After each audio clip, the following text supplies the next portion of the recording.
것입니다.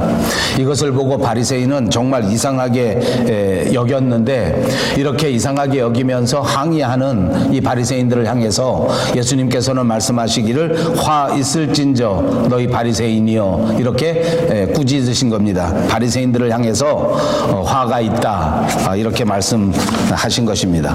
이건 책망하신 것인데, 이제 예수님께서 왜 종교 지도자인 바리새인들을 이렇게 책망하셨을까 하는 이유를 생각해 볼 수 있습니다.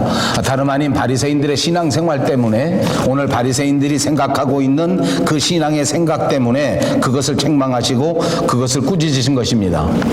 이제 바리새인이라 하면 우리가 한 번쯤 생각해 볼 필요가 있습니다. 이 사람들은 사실 유대 사회에서 아주 특별한 사람들 가운데 한 사람입니다. 이 바리새라고 하는 말은 원래 히브리 말에서는 파라시라고 하는 것인데, 이것이 이제 분리한다, 나눈다 하는 뜻을 가지고 있다고 합니다. 그러니까 이 사람들은 세상 것들과는 조금 분리되고 세상에 죄악된 것들과는 완전히 분리된 그런 신앙의 거룩한 성스러운 삶을 산다 하는 뜻에서 이 사람들을 가르쳐 이제 바리새인이라고 부르기 시작했던 것입니다. 그러니까 당연히 이 사람들은 처음에 유대 사회에서 유대인들에게 크게 존경을 받는 사람들이었습니다.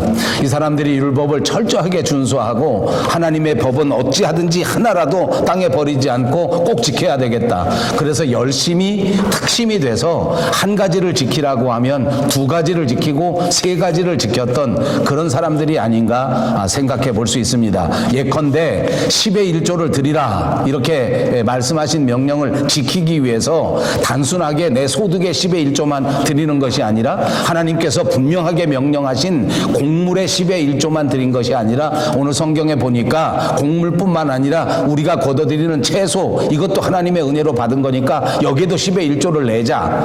또 우리가 가지고 있는 시간, 이것도 하나님께서 주신 거니까 이것도 10의 1조를 내자. 우리가 평생 살아가고 있는 우리의 삶, 80년, 90년 이렇게 살아가는 가운데 이것도 하나님께서 주신 거니까 이 중에서도 10의 1조를 하나님께 내자. 이런 식으로 더 열심히 더 많은 규정을 만들어 가면서 그렇게 그 율법을 지키려고 했던 사람들이 바로 바리새인이었다는 것입니다.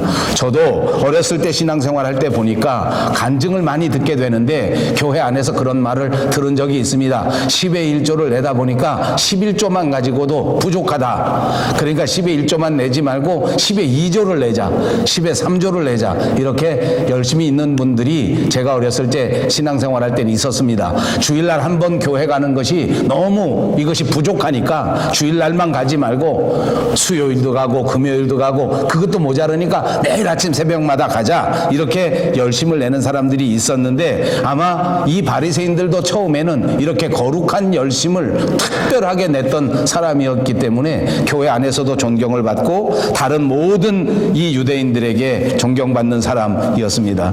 역사가로 유명한 요세푸스라고 한 사람이 쓴 책에도 보면 이 바리새파는 유대인들에게 아주 상당한 그런 지지를 받고, 또 이 유대 국민들 모두가 다 존경하는, 그래서 아주 정치적인 영향력도 있고 사회적인 영향력도 가지고 있었던 사람들이 이 바리새인들이라 이렇게 말할 수 있습니다. 그런데 이제 안타까운 것은 이 사람들이 이렇게 열심히 좋은 뜻에서 시작했는데 시간이 자꾸 흘러감에 따라서 이렇게 열심을 다 지키지 못한 겁니다. 지나치게 열심으로 지나치게 많은 법을 만들어 놓았는데 그 율법을 더 많이 확대 생산해서 이런저런 규칙과 법도를 많이 만들어 놨는데, 처음에는 이걸 잘 지켰는데 시간이 지나게 되니까 이걸 잘 지키지 못한 겁니다.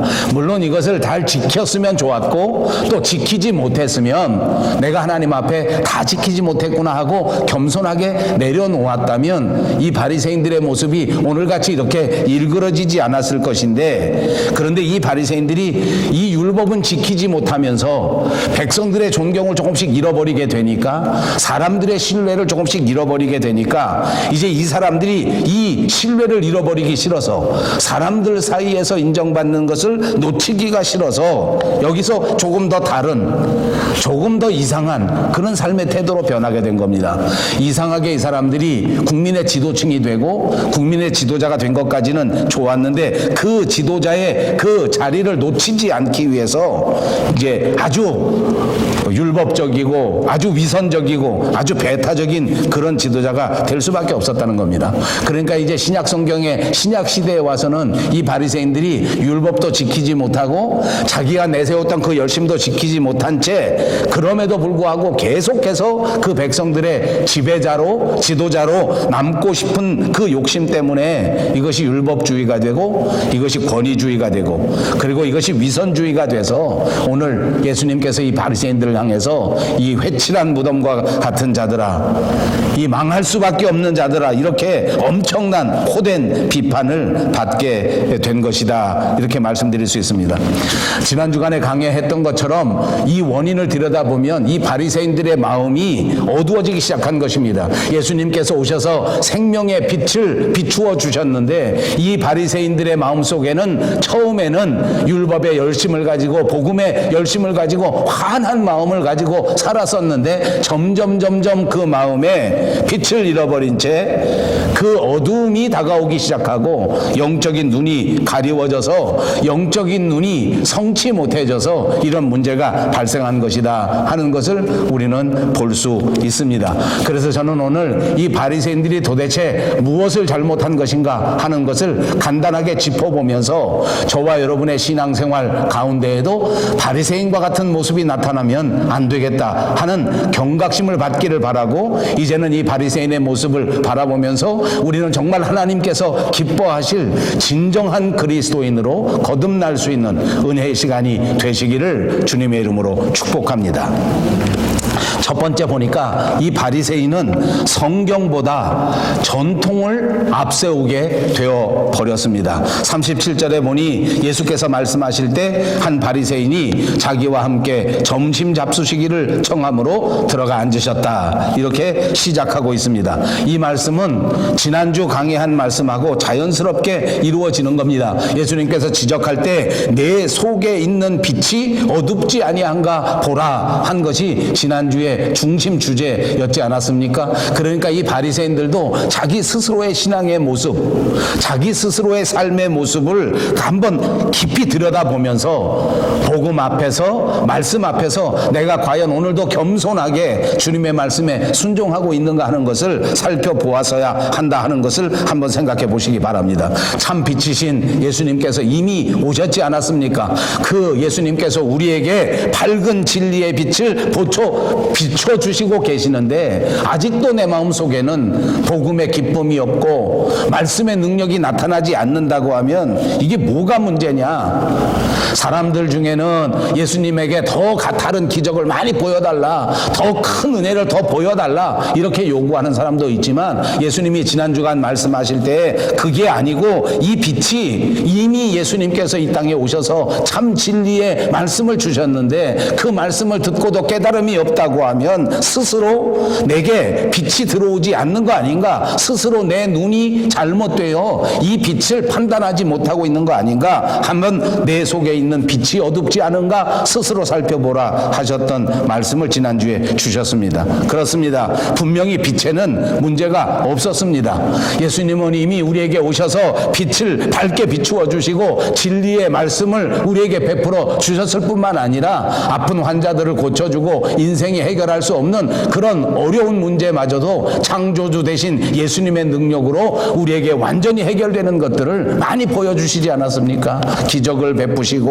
병자들을 고쳐주시고. 그런데 아직도 예수님이 누구신지를 모르고 아직도 하나님의 말씀에 결단하고 순종하지 못한다고 하면, 그러면 이제는 지금 이 시간에 자기 스스로를 점검해 볼 시간이다. 이것이 꼭 필요하다. 자, 이렇게 예수님을 한 바리새인이 자기 집에다가 이제 초청한 것입니다. 식사하십시다 하고 초청한 겁니다. 물론 성경학자에 따라서는 이 바리새인 자체가 예수님을 흠잡고 어떻게 하든지 예수님에게 뭔가 좀 덮어 씌우려고 그런 나쁜 뜻을 가지고 예수님을 초청했다, 이렇게 해석할 수도 있습니다. 그러나 사실 성경에 나온 걸 보면 이 바리새인이 무슨 의도를 가지고 예수님을 초청했는지는 분명하지 않았습니다. 꼭 적대적인 이유 때문에 초청했다, 그렇게 해석할 필요도 없을 것 같습니다. 사실 어느 나라나 가만히 보니까 이 식사를 같이 하고 이 식사를 통해서 좋은 인간관계를 형성하고 또 이 식사를 통해서 교제를 나누는 것은 거의 모든 나라가 다 비슷한 것 아닌가, 그런 생각을 해봅니다. 특히 우리 조국 대한민국은 같이 밥 먹는 것이 아주 중요하지 않습니까? 그래서 반가운 사람이 만나면 무조건 밥을 먹습니다. 저는 어려서부터 젊었을 때서부터 목사로 살았기 때문에 이 밥 먹는 일이 아주 감사한 일이고 좋은 일이기도 하고, 성도님들이 정성껏 밥을 대접해 주는 것이 돌아보니 정말 참 큰 은혜였고 정말 아름다운 기회였다고 생각합니다. 한참 목회할 때는 밥 먹는 것이 고민일 때도 많았습니다. 여기서 밥 먹고 지나갔는데 또 만나는 분이 아이고 목사님 식사하십시다, 그리고 또 새로 막 식당으로 데리고 가면 이거 먹었다고 할 수도 없고 안 먹는다고 할 수도 없고 그냥 하루에 한 4끼 5끼 이렇게 먹어본 적도 있었던 것 같습니다. 자, 아무튼 식사라는 건 그렇게 좋은 유대관계를 갖기 위해서 이 식사를 나누는 것이라서 오늘 이 바리새인도 예수님과 뭔가 교제를 나누기 위해서 뭔가 좋은 인간관계를 형성하기 위해서 예수님을 초청한 것 아닌가, 이렇게 생각하시면 될 것 같습니다. 초청했습니다. 예수님께서도 자연스럽게 이 초청에 응하셨습니다. 아마 예수님께서는 속으로 생각하실 때, 오늘 이 식사 시간을 통해서 이 바리새인들에게 옛날엔 아주 잘 믿었었는데, 옛날에는 복음에 열심히 있어서 모든 사람의 존경을 받는 좋은 그리스도인이었는데 지금은 외식하는 자들이 되어 사람들의 손가락질을 받는 이 종교 지도자들에게 뭔가 분명하게 잘 가르쳐줘야 되겠다, 이렇게 마음속에 생각하셨는지도 모르겠습니다. 자, 아무튼 이 바리새인과 더불어 예수님께서는 식탁에 앉으셨습니다. 38절에 보니까 잡수시기 전에 손 씻지 아니하심을 그 바리새인이 보고 이상히 여겼다. 바리새인이 이상하게 여긴 것은 손을 씻지 않았기 때문에 더러운 손을 가지고 밥을 먹는 위생의 문제, 건강의 문제는 아니었을 것 아닙니까? 위생적인 문제 때문에 이상하게 여긴 것이 아닙니다. 건강의 문제 때문에 이상하게 여긴 것이 아닙니다. 여기서 손을 씻는다고 하는 것은 단순히 깨끗하게 하는 의미만 있었던 것이 아니라 이 손 씻는 것 자체가 종교적인 관습이요, 이 손 씻는 것 자체가 그들의 전통을 따라 이루어지는 예식이었기 때문에 이 손 씻는 일을 건너뛴 예수님이 너무너무 이상하다는 것입니다. 이건 이상한 정도가 아니라 정확하게 말하면 바리새인이 충격을 받은 겁니다. 왜 이렇게 안 하시는가? 그럼 바리새인의 생각에서는 밥 먹기 전에 손 씻는 것은 거룩하게 하는 예식이기 때문에 이것은 그냥 손을 씻는 것도 아닙니다. 정확하게 정해져 있는 율법의 순서가 있었습니다. 그 순서대로 씻어야 합니다. 왜 그렇습니까? 이 모든 예식을 통해서 하나님을 향한 믿음을 표현하는 것이기 때문에, 살아계신 하나님께 대한 신앙의 삶을 보여주는 것이기 때문에 내 마음대로 씻는 것도 아니요, 정해진 방법대로 반드시 씻어야 하는데 오늘 예수님이 씻지 않는 겁니다. 그 바리새인이 볼 때는 이게 분명히 하나님께 드리는 거룩한 예식인데, 하나님이 우리에게 꼭 지키라고 명령하신 하나님의 명령인데, 아니 이걸 예수님이 지키지 않고 이걸 예수님이 말씀을 어기는 겁니다. 이스라엘의 모든 백성들이 위대한 스승이라고 인정하기 시작한 예수님 아닙니까? 이 땅에 오셔서 삶의 진리의 말씀을 선포하시는 그분, 하나님의 아들 예수 그리스도라고 하는 분이 어떻게 하나님의 명령을 지키지 않고 식사하시기 전에 손을 씻지 않는 것인가? 이거 정말 깜짝 놀라 충격을 받아버렸다, 그 말입니다. 여러분, 구약 성경을 자세히 보면 이 손을 씻는 예식에 대한 이야기들이 언급되어 있는 건 분명히 맞습니다. 손을 씻어야 합니다. 그런데 이 손을 씻는 정확한 명령 구약 성경에 보면 이것은 특별히 제사장들이 이 하나님에게 제사를 드리는 이 업무를 수행할 때에 반드시 손을 씻어라 하는 것이 율법에 나와 있었지, 식사할 때에 손을 씻어야 한다는 것은 율법에 정확하게 규정된 적은 없습니다. 그러니까 아까 말씀드린 것처럼 열심히 특심이 된 바리새인들이 우리가 제사장들이 하나님 앞에 나아갈 때 손을 씻고 정결의 예식을 하는 것처럼 우리가 삶의 현장 속에서 매일매일 그렇게 하자, 얼마나 좋겠는가. 그러니까 우리가 하루 세 끼 밥 먹을 때에도 제사장이 하는 것처럼 똑같이 우리도 손을 씻고 하나님 앞에 거룩한 예식을 만들자 해서 이 종교 지도자 바리새인들이 그 규칙을 만들어 놓았던 것입니다. 39절에 보시면 주께서 이르시되 너희 바리새인은 지금 잔과 대접의 겉은 깨끗이 하나 너희 속에는 탐욕과 악독이 가득하도다 라고 말씀합니다. 이 예수님께서는 오늘 사람이 만든 전통, 사람이 만들어 놓은 예식, 이것의 불완전성, 이것의 약점, 이걸 정확하게 지적하는 겁니다. 뭐냐 하면 사람의 전통은 언제나 외부의 것에만 치중했다는 것입니다. 겉모습에만 치중하고 있습니다. 그리고 보니 우리 인간이 가지고 있는 이 전통은 이것이 교회 안에서 형성된 것이라고 할지라도 모두가 다 사람들에게 보이는데 집중하는 것이 아닌가 생각해 볼 수 있습니다. 모두가 다 겉에 초점을 맞추었습니다. 사람에게 보이는 것, 겉으로 나타나는 것. 그러나 우리가 아는 것처럼 하나님께서는 겉을 보시는 것이 아니라 그 마음의 중심을 중요하게 생각하는 것을 믿으시기를 바랍니다. 오늘도 하나님께서는 우리가 겉모습으로 하나님 앞에 거룩하게 다가가는 것보다 훨씬 더 많은 관심을 가지시기를, 우리의 마음의 중심을 가지고 하나님 앞에 나와 우리의 마음을 드리고 하나님 앞에 예배하는 것을 원하신다는 사실을 믿으시기를 바랍니다. 그렇습니다. 겉만 아무리 깨끗하다고 해도 그것은 하나님 앞에 큰 의미가 없습니다. 겉이 깨끗하다고 해서 속이 깨끗해지는 것이 아니기 때문입니다. 겉은 세상에 속한 것이요 속 마음은 영에 속한 것이기 때문에 이것은 하나님의 말씀으로 깨끗하게 되는 것이요 하나님께서 베풀어 주시는 은혜로 깨끗하게 되는 것을 꼭 기억하시기 바랍니다. 40절 말씀해 보니까 어리석은 자들아 겉을 만드신 이가 속도 만들지 아니하셨느냐.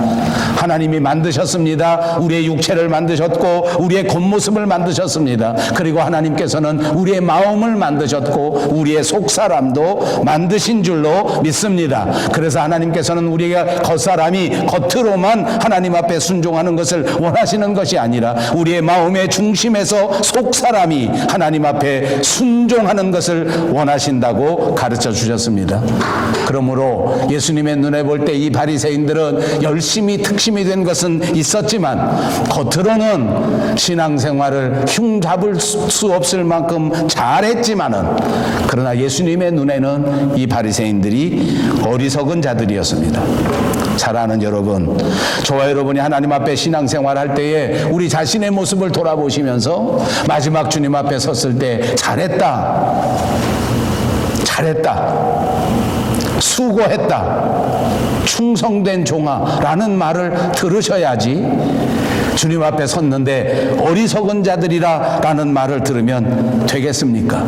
다시 한번 우리의 신앙의 모습을 살펴보셔서 우리가 겉모습으로 하나님을 섬기고 겉모습으로만 전통으로만 하나님 앞에 예배한 것이 아닌가 스스로 점검해 보시고 우리의 마음을 들여서 속사람으로 하나님 앞에 진정한 예배와 순종을 드릴 수 있는 저와 여러분 되시기를 주님의 이름으로 축복합니다. 이렇게 어리석은 자들이라고 말씀하신 주님께서는 어떻게 하면 깨끗하게 될 수 있는가 하는 것을 친절하게 말씀하십니다. 그러나 그 안에 있는 것으로 구제하라. 그리하면 모든 것이 너에게 깨끗하리라. 그 안에 있는 것으로 구제하라 라고 말씀하고 있습니다. 여러분, 바리새인들은 구제도 열심히 한 사람입니다.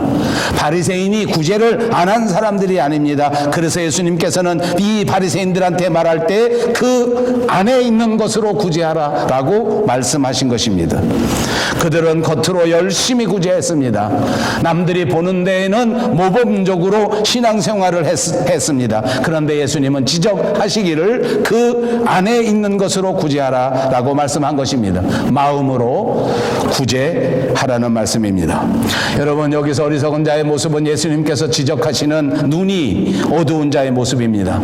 겉의 눈으로, 육신의 눈으로는 다 볼 수 있지만 영의 눈으로는 보지 못하는 어두운 자들을 지적해주고 있는 것입니다. 오늘을 살아가는 저와 여러분의 삶의 현장 속에서 우리는 육신의 눈으로 세상에 돌아가는 것들을 다 살펴보고 우리는 육체의 눈으로 세상의 모든 모습들을 잘 보고 있지만 이 세상의 풍조 가운데 역사하시는 신령한 하나님의 손길을 보지 못한다면 우리도 영적으로 눈이 어두운 자에 해당될 것입니다. 사랑하는 여러분, 이 바리새인들은 이렇게 겉을 중시하다가 이 바리새인들은 전통을 하나님의 말씀보다 대신하는 잘못을 저지르게 된 겁니다. 오늘 우리가 바리새인이 되지 않고 하나님 기뻐하시는 진정한 그리스도인이 되려면 다시 한번 우리의 속사람을 생각하시고 다시 한번 우리의 속마음을 점검하는 것이 필요한 줄로 믿습니다. 두 번째로, 이 바리새인들은 본질로 대신한 사람들입니다. 바리새인들과 서기관들을 향해서 예수님께서는 이렇게 말씀합니다. 화 있을진저 너희 바리새인이여, 너희가 박하와 운향과 모든 채소의 11조는 드리되 공의와 하나님께 대한 사랑은 버리는도다. 그러나 이것도 행하고 저것도 버리지 말아야 할지니라. 예수님은 바리새인들이 무엇을 잘못하는지 오늘 분명하게 여기서 지적해 주시지 않습니까? 그들은 본질이 아닌 것, 비본질적인 것에는 얼마나 열심을 내는지 모릅니다. 아주 작은 것까지라도, 아주 사소한 것까지라도 땅에 떨어뜨리지 않고 이것들을 신경을 쓰고 다 잘 지켰단 말입니다. 그런데 진짜 본질에 대해서는 관심을 갖지도 않았고 무시해버렸습니다. 박하와 운향과 모든 채소의 11조. 그렇습니다. 바리새인들은 이 모든 채소의 11조도 드렸습니다. 아까도 말씀한 것처럼 이 예수님이 지적한 것은 박하, 운향 이런 여러 식물, 채소의 11조를 말하는 겁니다. 정확하게 보면 율법에서 곡물에는 11조를 드려야 하지만 이 채소까지 11조를 드릴 필요는 없었던 겁니다. 원래는 없었던 것인데 이 바리새인들 종교 지도자들이 열심을 내서 이런 것까지라도, 채소까지라도 다 11조를 드려야 되겠다라고 해서 법을 만들어 놓은 거다, 그 말입니다. 생각은 옳은 것 같습니다. 하나님께서 곡물에 11조를 드리라고 말씀하셨기 때문에 곡물뿐만 아니라 이 채소도 하나님께 11조를 드리면 하나님이 얼마나 기뻐하실까. 그런데 문제는 이렇게 열심을 낸 것까지는 좋았는데 그 열심이 시간이 지나면서 열심을 수행하지 못한 겁니다. 그대로 다 실천하지 못한 겁니다. 그리고 나니까 시간이 지나면서 자기가 지키지 못한 것, 즐거운 마음으로 하나님께 드리다가 이것을 잘못하게 된 모든 것들이 거꾸로 신앙생활하는데 스트레스가 되기 시작합니다. 이거 생각하다가 마음속에 하나님 사랑하는 진정한 뜨거운 신앙의 사랑은 다 잃어버리게 된 것입니다. 11조 하다가 그만 사랑을 잃어버렸다는 것입니다. 여러분, 이 의미를 한번 생각해 보시기 바랍니다. 겉으로 신앙생활 열심히 하다가 마음속에 기쁨을 잃어버렸어요. 오늘 현대 교회 다니는 사람의 모습 아닙니까? 봉사를 열심히 하고 교회를 열심히 세우는데 그리스도인의 마음속에 기쁨도 없고 사랑도 없어졌다면 우리도 바리새인이 되어버린 것 아닌가? 이런 뼈아픈 지적인 것입니다. 우리들 가운데 누가 행복한 마음으로 신앙생활하고 있는가 둘러보시기 바랍니다. 저는 축복합니다. 여러분 한 사람 한 사람이 이 세상 살아가면서 예수님 때문에, 교회 때문에 날마다 기쁘고 날마다 행복한 진정한 그리스도인으로 살아가시기를 주님의 이름으로 축복합니다.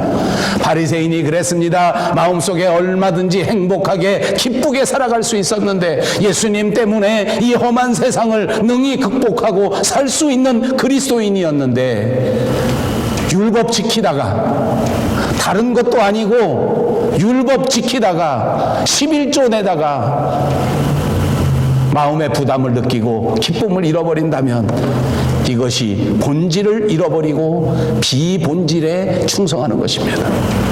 여러분, 우리 신앙생활을 한번 돌아보십시다. 우리가 과연 하나님께서 가장 기뻐하시는 본질은 무엇일까? 정말 신앙의 핵심은 무엇일까? 우리 믿음의 핵심은 언제나 강조하는 것처럼 믿음과 사랑과 소망입니다.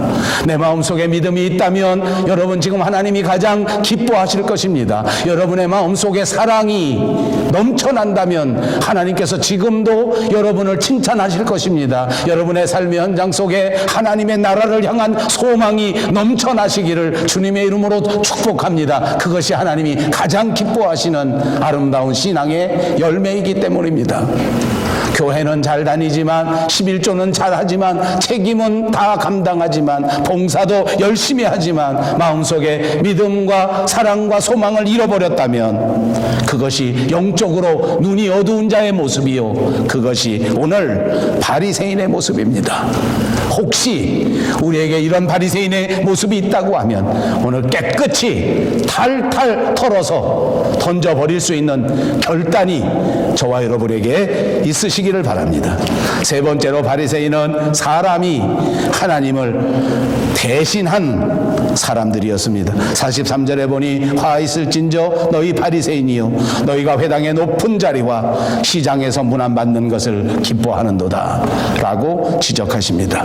여기서 예수님께서는 바리새인들이 인생의 목적이 무엇인지를 우리에게 말씀해 준 것입니다. 이 바리새인들의 삶에 무엇을 가장 기뻐했는지 그것을 지적해 준 겁니다. 바리새인이 무엇을 기뻐합니까? 이 43절 말씀에 보니까 회당의 높은 자리를 기뻐합니다. 그리고 시장에서 다른 사람에게 문안받는 것을 기뻐합니다. 회당의 높은 자리. 여러분, 사람들에게 가장 중요한 것이 무엇인고 한번 생각해 보십시다. 제가 생각할 때는 사람들에게 가장 중요한 것이 사람으로 인정받는 자리입니다. 그래서 사람들이 열심히 남보다 높은 자리, 남보다 중요하다고 생각하는 자리에 올라가려고 혈안이 되어 있습니다. 여기 바리새인도 그런 자리를 좋아했습니다. 중요한 자리, 높은 자리, 다른 모든 사람들이 인정해 주는 자리. 그렇습니다. 저는 자주 말씀드렸지만 저도 그리고 우리 교회에 속한 여러분들도 세상에서 중요한 자리에 나아가시기를 바랍니다. 중요한 사람으로 인정받으시기를 바랍니다. 그런데 더 중요한 것은 사람이 아무리 사람들이 인정하는 중요한 자리라 할지라도 하나님이 싫어한 자리는 중요한 자리가 아니라는 말입니다.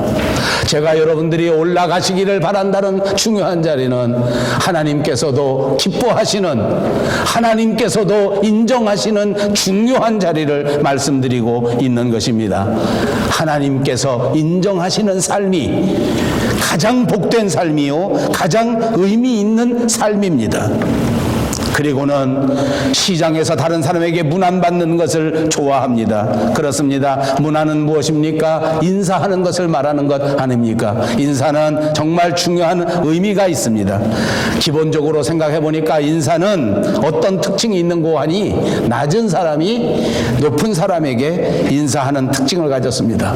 우리 조국 대한민국은 특별히 나이에 대한 서열이 굉장히 중요하게 생각됩니다. 그래서 어린 사람은 언제나 나이가 많은 사람에게 인사를 해야 합니다.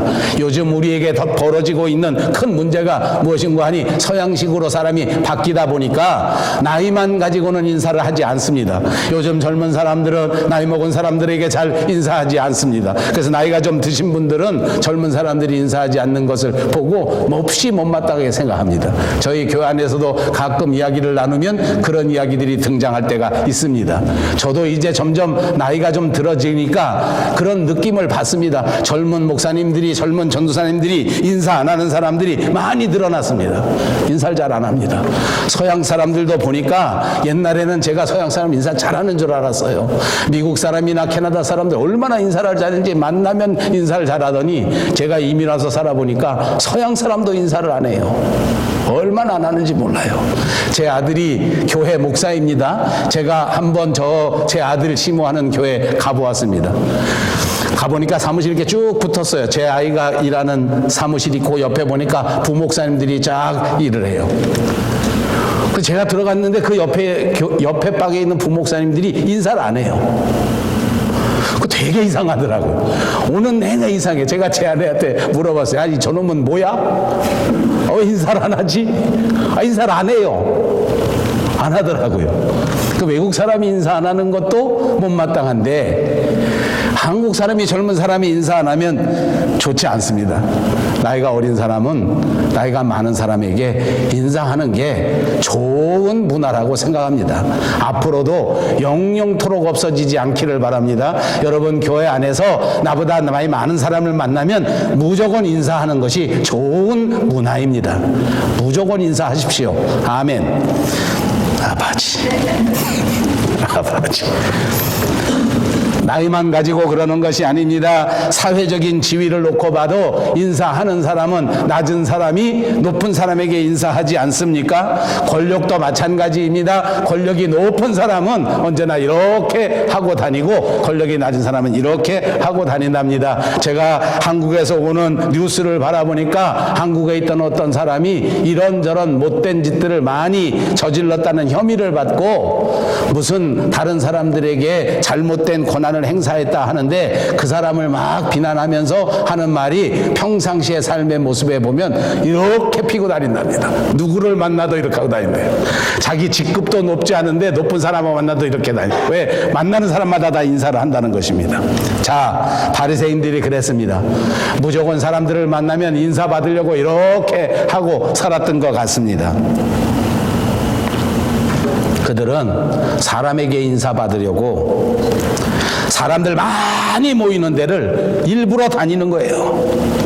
구제합니다. 다른 사람을 도와줍니다. 그냥 아무도 없으면 안 도와줍니다. 왜냐하면 모든 사람에게 인사받아야 하니까 많은 사람들이 알아주기를 바라서 사람들 많은 데 가서 남을 도와줄 때 나팔을 막 불고 여기 봐라 여기 봐라 내가 도와준다 그렇게 하고 남을 구제했다는 것입니다.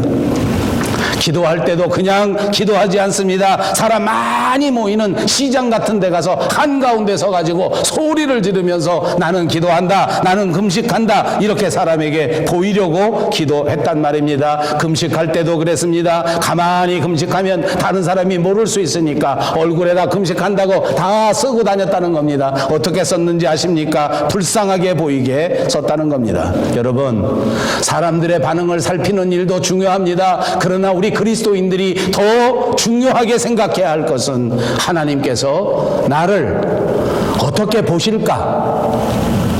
우리 한번 입으로 해보십시다. 하나님께서 나를 어떻게 보실까? 오늘 2019년 12월 1일 첫 주일입니다. 2019년 마지막 보내는 이 12월 한 달 동안 여러분이 말씀을 묵상하시면서 하나님께서 나를 어떻게 보실까? 하나님 보실 때 나를 게으르다고 하지 아니하실까? 하나님 보실 때 나를 교만하다고 하시지 아니하실까? 하나님 보실 때 나를 어떻게 생각하실까를 묵상할 수 있는 은혜의 사람들이 되시기를 바랍니다. 사람들은 모두가 다 사람들이 나를 어떻게 볼까를 걱정합니다. 바리새인들은 온통 세상 사람들이 나를 어떻게 할까를 생각하다가 그만 좋은 신앙에서 시작했는데 하나님을 등진 채 사람을 섬기는 결과를 맞이하게 됐다는 말입니다. 이렇게 변해버린 신앙인들에게, 이렇게 변해버린 바리새인들에게 예수님이 하신 말씀은 너무나 분명합니다. 화 있을진저 너희 바리새인이요. 여기 오늘 44절에 보니까 정말 엄청난 처참한 결과를 말합니다. 과했을진저 너희여 너희는 평토장한 무덤 같아서 그 위를 밟는 사람이 알지 못하느니라. 평토장한 무덤. 여러분, 땅을 파서 시체를 묻고 그 위에 아무것도 하지 않는 것을 평토장이라고 합니다. 저는 우리 한국에도 이런 평토장을 하는지 안 하는지는 잘 모르겠습니다. 제가 젊었을 때 한국에서 목회할 때 보니까 한국에도 두세 가지 정도 이 매장하는 방법이 있습니다. 사람의 시체만 드러내서 시체만 땅에다 묻는 방법이 있는가 하면 관채 그대로 묵는 방법이 있고, 또 어디 가면 중간에 섞어서 관에 뚜껑을 열고 관 안에다 흙을 다 채우고 그 다음에 다시 뚜껑을 닫아서 매장을 하는 법도 있습니다. 그런데 우리 한국에도 이런 평토장을 하는지는 모르겠습니다만, 이 평토장이라고 하는 것은 위에 분봉도 하지 않고 아무것도 하지 않는 것입니다. 시체만 그냥 땅에다 묻어놓고 아무것도 하지 않습니다. 이 말은 무슨 말입니까? 여기가 무덤인지 아닌지 아무도 모른다는 것입니다. 그 속에 시체가 들어있는데 사람들은 그 위에 알지 못하고 걸어다니는데, 그 평토장 위에 알지 못하고 걸어다니는 사람의 모습이 바로 바리새인이라고 지적한 겁니다. 이것보다 더 심한 욕은 없습니다. 이것보다 더 처참한 결과는 없습니다. 만약 우리가 사람만 관심을 갖고 하나님 앞에 관심을 갖지 못한다면 우리는 이렇게 평토장 위를 걸어가는 그런 부끄러운 인생이 되고 만다는 것입니다. 바리새인은 어떤 사람입니까? 처음에는 믿음의 열심을 가졌던 사람입니다. 바리새인은 어떤 사람입니까? 어찌하든지 경건하게 살려고 노력했던 사람입니다. 그런데 이 사람들이 믿음의 삶을 이어가면서 세월이 흘러가면서 본질과 비본질의 자리를 바꾸어 버렸습니다. 말씀보다 전통을 중시합니다. 사랑을 잃어버렸습니다. 그리고 스스로 하나님을 섬긴다고 했지만 결과적으로 사람을 섬기는 결과가 되고 말았습니다. 이런 자들은 화 있는 자들이요 평토장한 무덤 위를 걸어다니는 비참한 모습이라고 지적한 것입니다. 빛이 있어도 빛을 보지 못하는, 진리가 있어도 진리를 깨닫지 못하는 불쌍한 인생이 되고 말았다는 것입니다. 사랑하는 여러분, 오늘 이 바리새인을 보면서 저와 여러분은 우리의 마음을 들여다보아야 하겠습니다. 이제는 우리의 마음이 다시 한번 새롭게 되어 우리의 인생도 변화되시고 우리의 삶도 변화되시고 우리의 가치관도 변화되시는 저와 여러분 되시기를 주님의 이름으로 축복합니다. 마음의 눈이 환히 밝아져서 우리의 몸도 환히 바라볼 수 있게 되고 세상도 환히 바라볼 수 있게 되고 하나님도 마음껏 우러러 바라볼 수 있는 저와 여러분이 꼭 되시기를 바랍니다. 이것이 바리새인이 되지 않고 하나님께 칭찬받는 진정한 그리스도인이 되는 길인 줄로 믿습니다. 우리 한 사람도 바리새인으로 전락하지 말고 진정한 그리스도인이 되어 하나님께 칭찬받고 하나님께 영광 돌리시는 저와 여러분